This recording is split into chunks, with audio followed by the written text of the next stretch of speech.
A desperate janitor brings her 7-year-old daughter to her night shift at a billionaire's headquarters. The billionaire loses $2.9 billion that same night.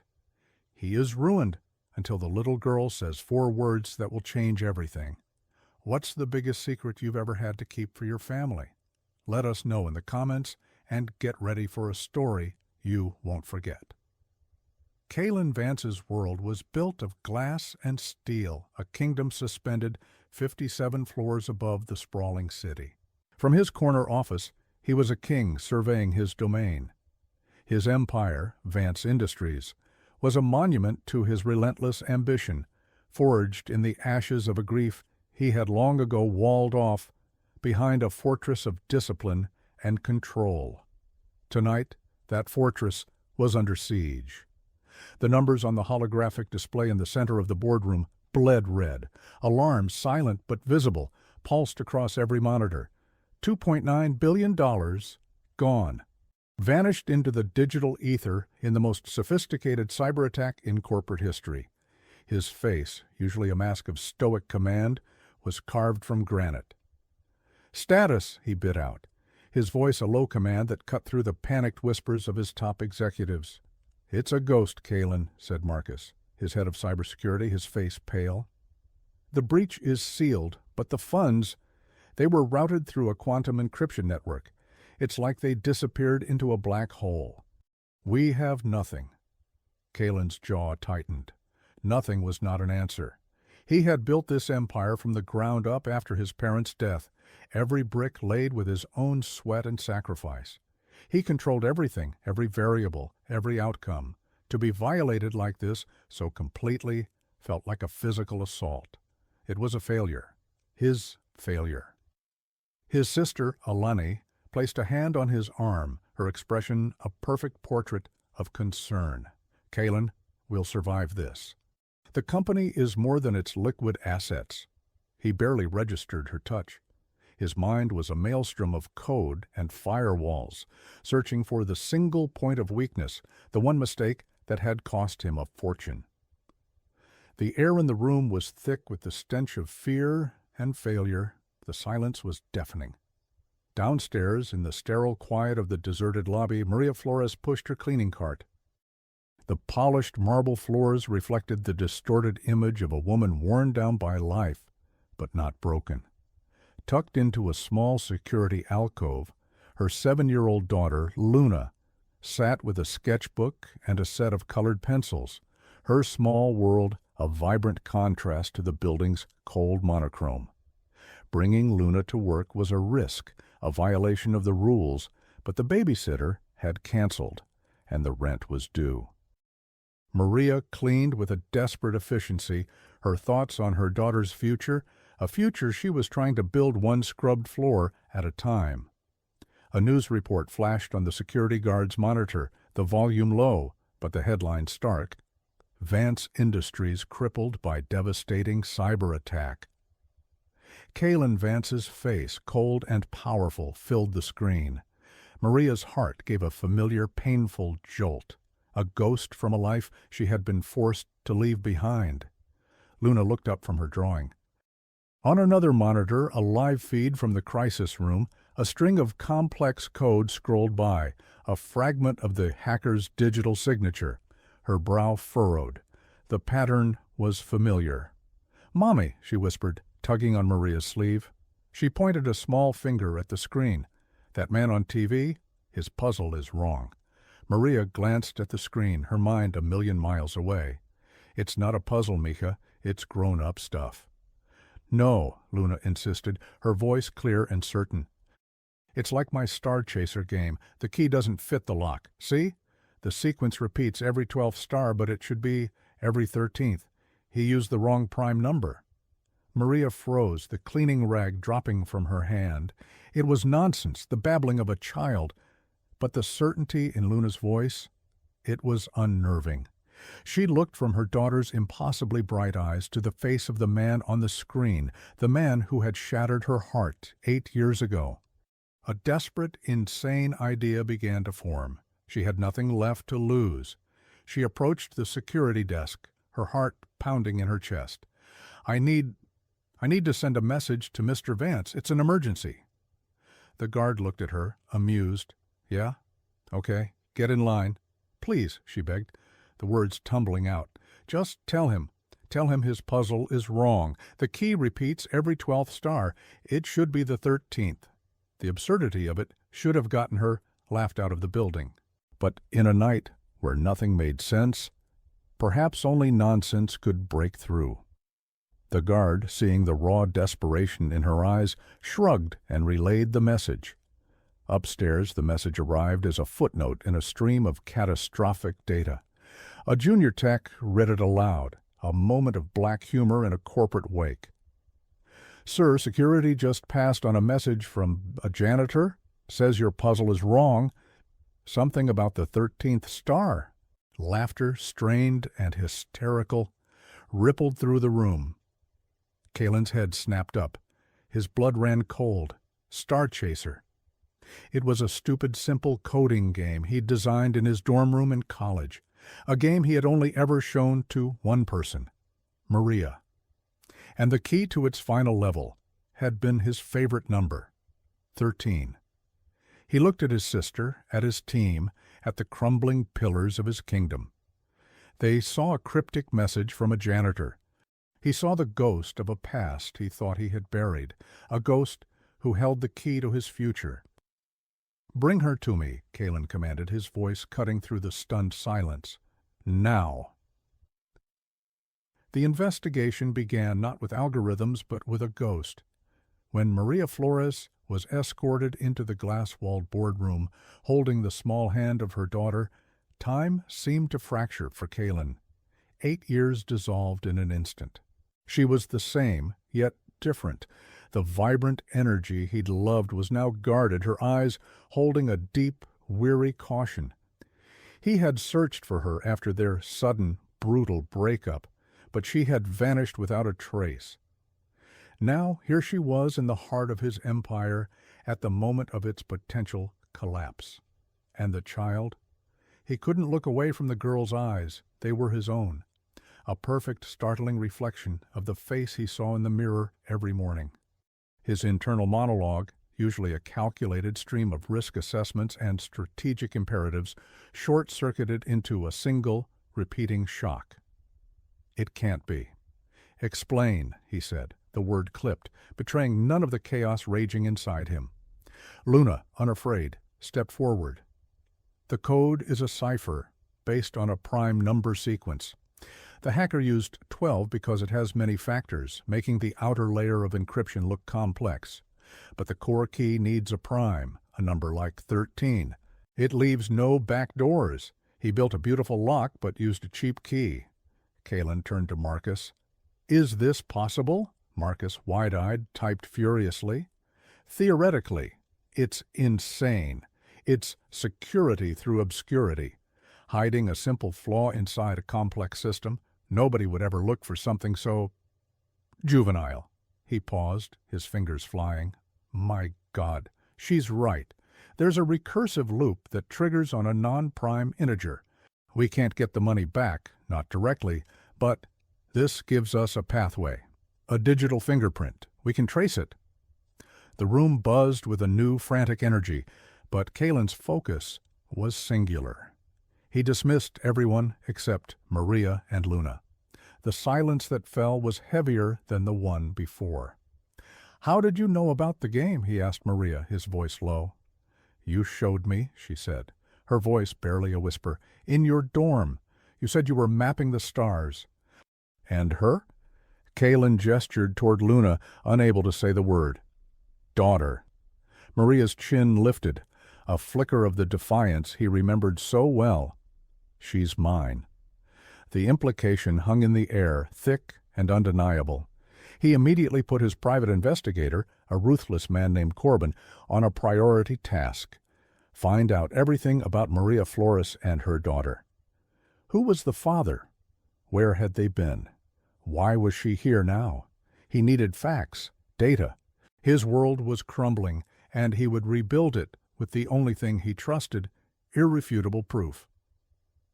Over the next 48 hours, as Marcus's team used Luna's key to hunt the digital ghost who'd stolen his billions, Kalen received Corbin's report.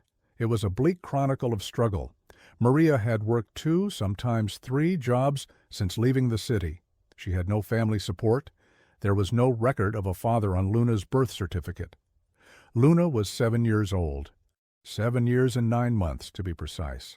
The timeline was a perfect damning bullseye. He cornered Maria in a sterile conference room he'd assigned for her and Luna's use, a gilded cage to keep them close. "I want a DNA test," he demanded, the words feeling like shards of glass in his mouth. Maria's eyes flashed with a pain so deep it momentarily staggered him. "You think I came here for this? For your money? I came here because my daughter saw something, and I thought it was the right thing to do." She took a shaky breath.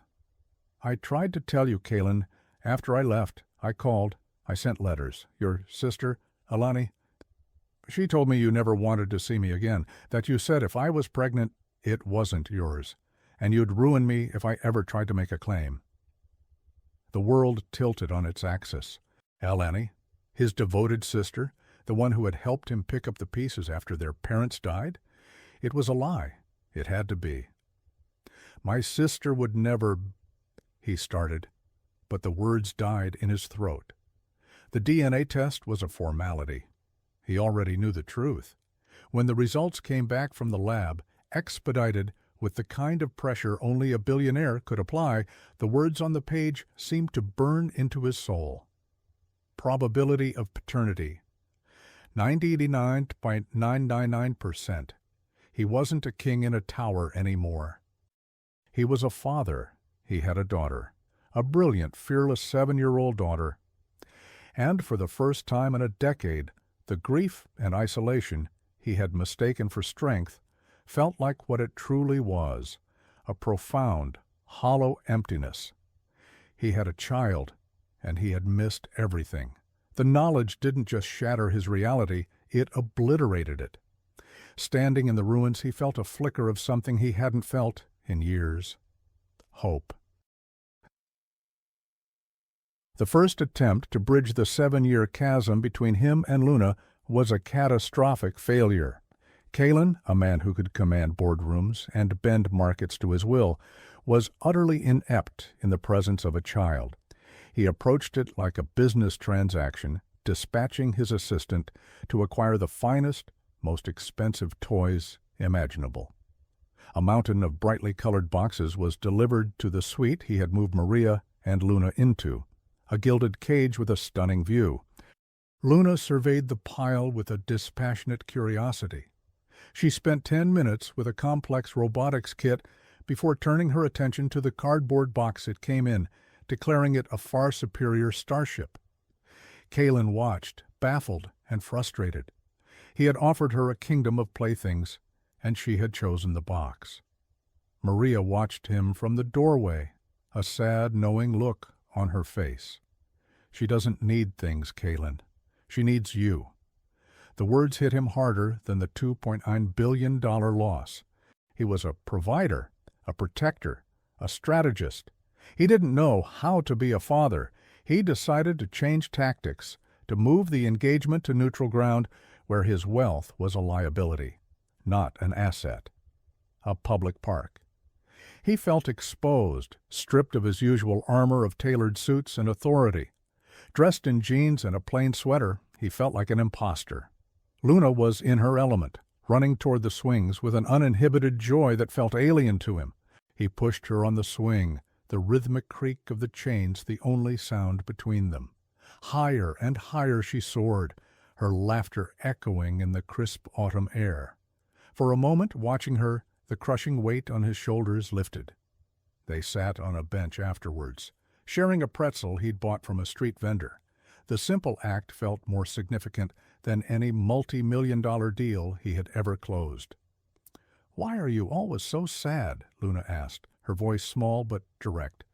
Her eyes, his eyes, searched his face with an unnerving wisdom.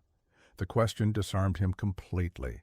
No one had dared ask him that in a decade. Not his executives, not his so-called friends, Not even Alani. He found himself telling her the truth, or a version of it. "A long time ago, I lost my parents, my mom and dad, and I got very busy. I thought if I built a big enough building, the sadness couldn't reach the top floor." Luna considered this with the gravity only a child can muster. "But it does, doesn't it? It knows how to use the elevator." A choked laugh escaped him. It was the first genuine laugh he could remember. In that moment, sitting on a park bench with a 7-year-old philosopher, the ice around his heart began to crack. He saw a glimmer of a different kind of life, a different kind of wealth. He reached out, his hand hesitating for a moment before he gently brushed a stray hair from her forehead. A fragile connection sparked between them, tentative and precious. This, he realized, was what he had been missing. Not a person or a memory, but this feeling, this terrifying, exhilarating hope. He didn't notice the long-lens camera from across the park capturing the moment. He didn't know that the fragile piece he'd just found was about to be weaponized against him. The viper in Kaylin's nest had a familiar face. Alani had watched her brother's every move with a growing sense of panic. The cyberattack was supposed to be the final, decisive blow. It was meant to destabilize the company, shatter Kaylin's aura of invincibility, and allow her to sweep in as the savior, consolidating power through the board. She had planned it for years, a masterpiece of financial and psychological warfare. The janitor and her child were an unforeseen variable, a glitch in her perfectly crafted code. When she saw Corbin's surveillance photos of Kaylin and Luna in the park, the gentle touch, the smile on her brother's face she hadn't seen since their parents were alive, she knew the threat was no longer just financial. It was existential. That child, Kaylin's child, was a new heir, a direct threat to the inheritance and the empire she believed was her birthright. Her first move was swift and vicious. She leaked a carefully curated narrative to a voracious media outlet. The story painted Kaylin not as a victim, but as a predator. The headline screamed, "Tycoon in Crisis tries to frame cleaning lady. Billionaire Kaylin Vance concocts bizarre story about janitor's savant daughter to deflect from catastrophic losses." The article was a work of art filled with anonymous sources from within Vance Industries expressing concern over Kaylin's erratic behavior. It portrayed Maria as a vulnerable single mother being manipulated and held against her will, and Luna as a pawn in a desperate billionaire's game. The story exploded. Vance Industries' stock, already reeling, went into a nosedive. The court of public opinion delivered its verdict instantly. Kaylin was a monster. The consequences were immediate. An anonymous tip, almost certainly from the same source as the leak, was made to Child Protective Services. 2 stern-faced social workers appeared at the penthouse suite, their expressions a mixture of pity and suspicion. They wanted to question Maria and Luna. Alone. The attack was a master stroke, turning Kaylin's every attempt at protection into an act of aggression. Moving them into the penthouse wasn't for their safety. It was him isolating his victims. The private security detail wasn't for protection. It was to intimidate them. Kaylin was forced onto a battlefield he didn't understand. This wasn't about numbers or market shares. It was about perception, emotion, and he was losing badly. He watched, helpless, as Maria, her face a mask of terrified resolve, explained to the social workers that she and Luna were there by choice, that they were safe.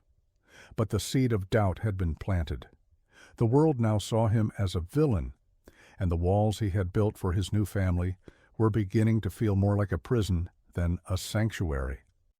He was fighting a two-front war, one to save his company from financial ruin, and another, more desperate war to protect his family from a threat that was insidious and unseen.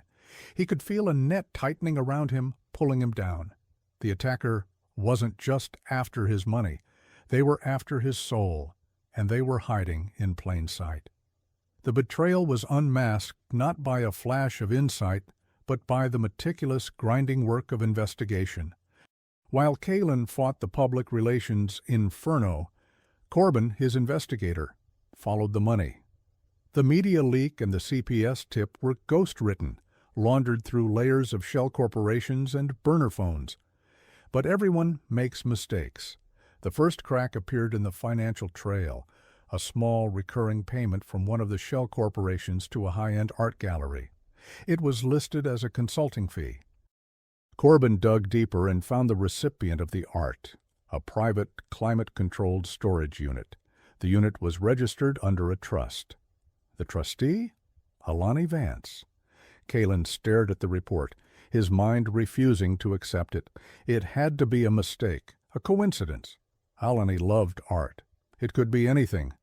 He was looking for a monster, a shadowy hacker, an external enemy. He was not looking for his sister. But the pieces began to click into place with horrifying clarity.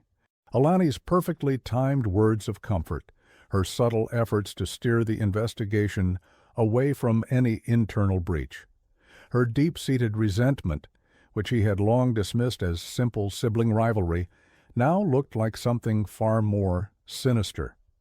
She had always felt their father favored him, that he had inherited the vision while she had inherited the burden of their family's legacy. The final damning piece of evidence came from the code itself. The Star Chaser game? He had believed only he and Maria knew of it, but he was wrong. There was a third person.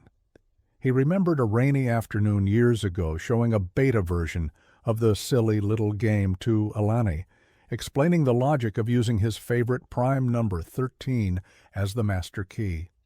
She had been dismissive, bored, but she had been there. She had known. Kalin felt a cold dread wash over him, a sickness that had nothing to do with lost billions and everything to do with a shattered heart.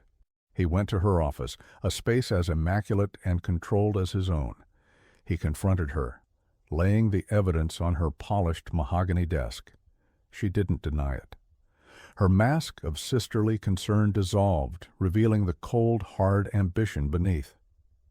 "He gave it all to you," she said, her voice dripping with a lifetime of venom. "The company, the name, his approval. I was always the second choice, the placeholder, and then you brought her into our lives." She spat the word with contempt. "Some girl from the wrong side of the tracks. You were going to throw everything away for her. I did what I had to do to protect our family, to protect our legacy." "You drove her away," Kalin said, his voice hollow.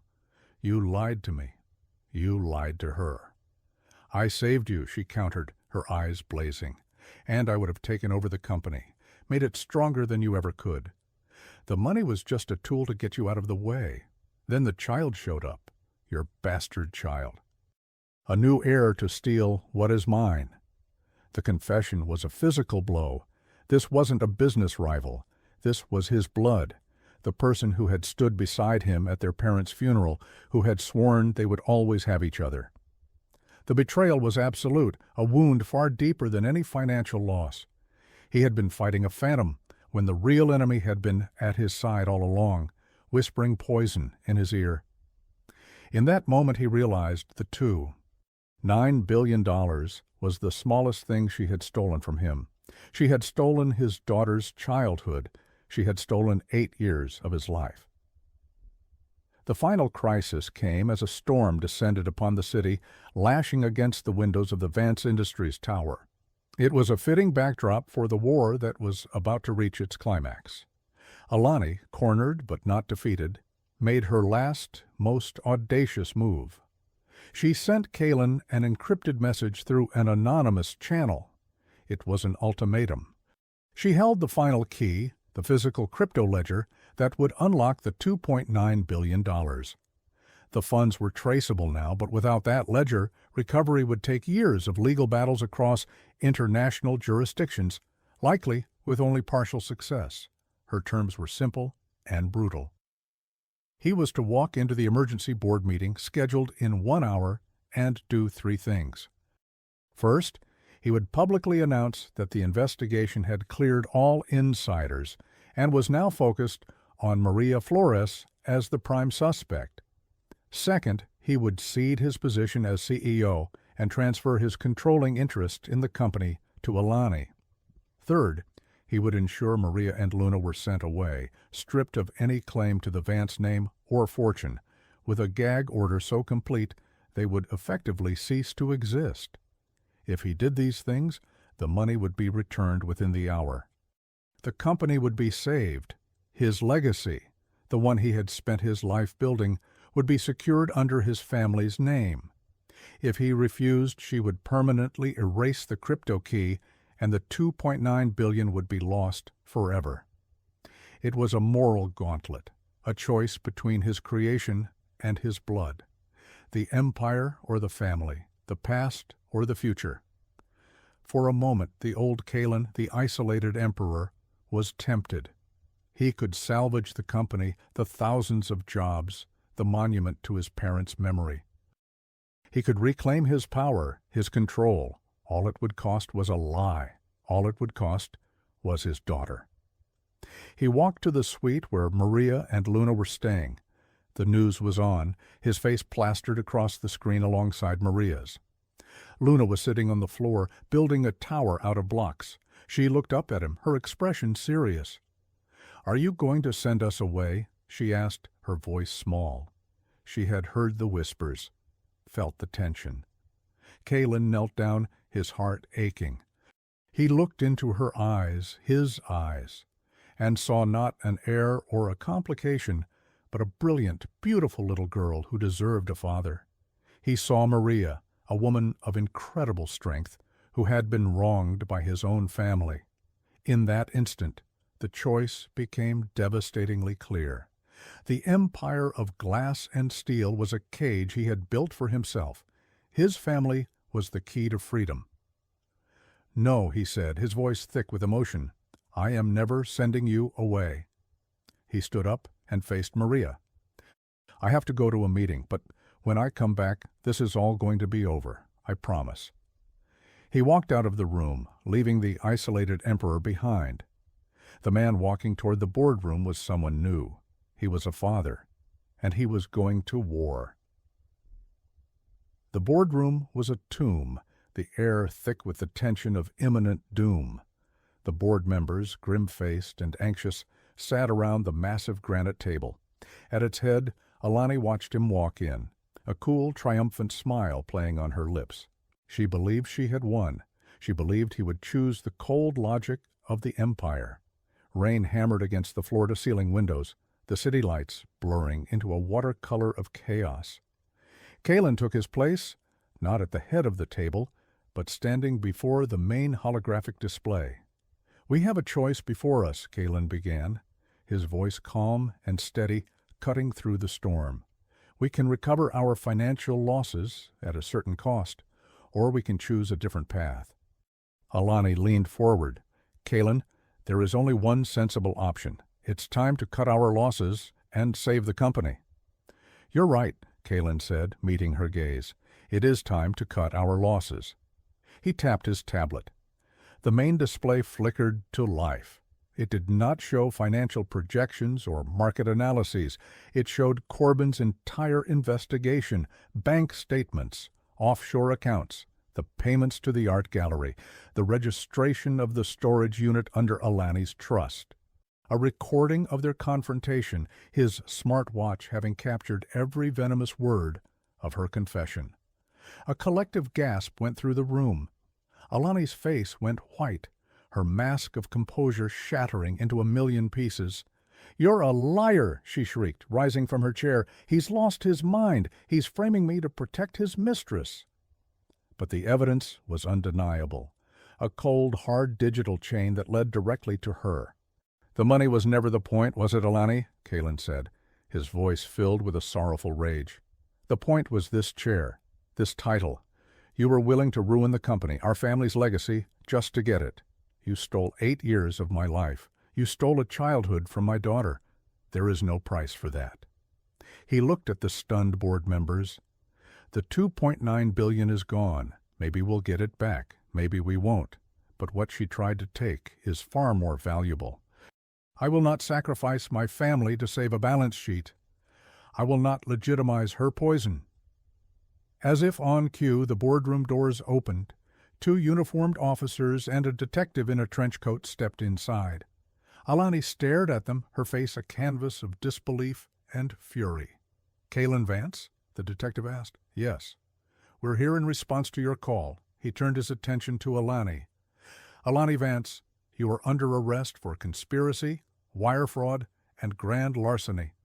As they cuffed his sister, her eyes locked on his, filled with a hatred so pure it was terrifying. He felt no triumph, only a vast, aching emptiness where a sibling bond used to be. He had exiled the betrayer, cleansed his house of the poison. Then he turned back to the board. "Effective immediately, I am resigning as CEO of Vance Industries. My priority is no longer this company. It's my family." He turned and walked out of the boardroom, away from the wreckage of his old life, without a single look back. The storm outside was breaking, and for the first time he could see the dawn. 6 months later, the sun was bright over the city park. The world smelled of fresh-cut grass and possibility. Kaylin Vance, dressed in a simple T-shirt and jeans, pushed a laughing Luna on a swing, her small feet kicking toward the sky. He was no longer a king surveying his domain from a glass tower. His kingdom was here, in the arc of a swing, in the sound of his daughter's joy. Maria sat on a nearby bench, a genuine, relaxed smile on her face. She and Kaylin were rebuilding, taking it one day at a time, rediscovering the people they had been before Alani's betrayal had torn them apart. The past was a scar, but it was no longer an open wound. Alani had been sentenced to 20 years in federal prison, her assets frozen to repay a fraction of the damage she had caused. Vance Industries, under new leadership appointed by the board, had managed to recover a significant portion of the stolen funds, stabilizing the company. Kaylin had sold his remaining shares, trading his controlling interest for a quiet fortune and a life of his own choosing. He was no longer a billionaire, but he had never felt richer. He had lost an empire and gained a world. Luna slowed the swing, her eyes bright with a question. "Daddy, can you push me higher, to the stars?" Kaylin smiled, a real smile that reached his eyes. He looked at Maria, who nodded, her expression full of love. He had spent so long building walls to keep the sadness out, he hadn't realized he had also locked out the joy. Now the walls were gone. "You bet," he said, giving the swing a mighty push. "To the stars and back." As he watched his daughter soar into the blue, untroubled sky, he knew with absolute certainty that his new kingdom was not built of steel or glass, but of something infinitely stronger. It was built of love, and it was untouchable.